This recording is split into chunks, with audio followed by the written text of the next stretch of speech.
One of the best feelings when working or while studying is knowing that there's something to eat that requires zero effort to have. This is often solved by takeout or services like Uber Eats or DoorDash, but this can get expensive very quickly and is usually a little bit unhealthy. Today I'd like to show you my meal prep routine, which I love because they are delicious, extremely simple, and very easy to cook. If I'm making dinner for one night, let's say it's 2 portions, it takes me about an hour and a half from prep to cleanup. Meal prepping takes about the same amount of time, and you get like 5 times more food. So it is just a huge time saver throughout the week. And I know you're thinking that I don't want to eat the same thing every day, but there is a trade-off to saving time. For me, I'm usually ready to switch it up at about 5 days to a week, which is right around the time that I'm meal prepping again with completely different food. Okay, not sure what's on the menu today, but we're gonna go shopping and figure it out. Here we go.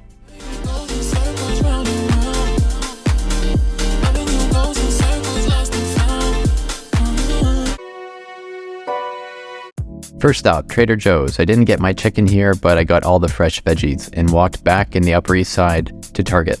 I just moved and my kitchen is missing a lot of items, so I picked up one of these bad boys. Value pack of chicken breast and scurried out of there like a hungry rabbit. Arrived home, kind of looked like this.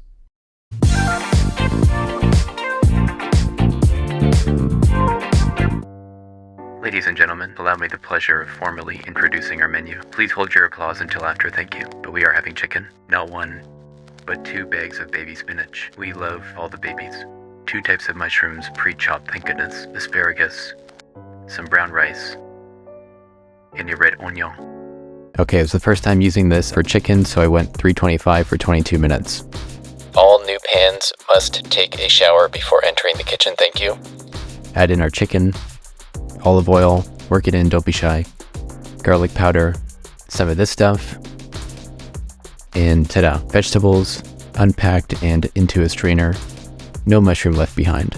Rinsed it like it's nobody's business. Asparagus gets a shower. Chopped up using the dullest knife in New York City. This part goes in the trash. The rest gets chopped and joins the party. Chop up the onion, toss it in, rinse like you know what. We have a stir fry. Chicken gets popped in the sauna, and this is where things got a little shaky. I didn't have a frying pan big enough for the vegetables, so I started working on the rice instead. And then it came to me. I'll fry the veggies on this thing, but it still wasn't big enough, so I used the frying pan for the rest, and started heating water for the rice. Chicken wasn't even close. 8 more minutes. If you're like me and you can't cook, just put garlic powder on everything. It makes everything taste better. Ocean water's boiling.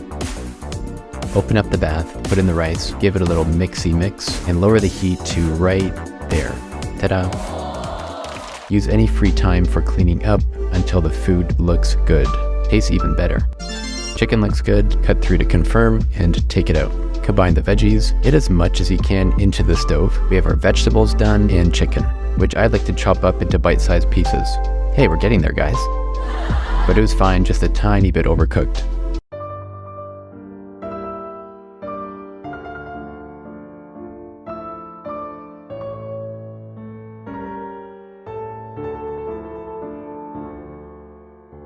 Did you forget about the baby spinach? Because I did. But they cook in a minute, or you can just enjoy it raw with some vinaigrette.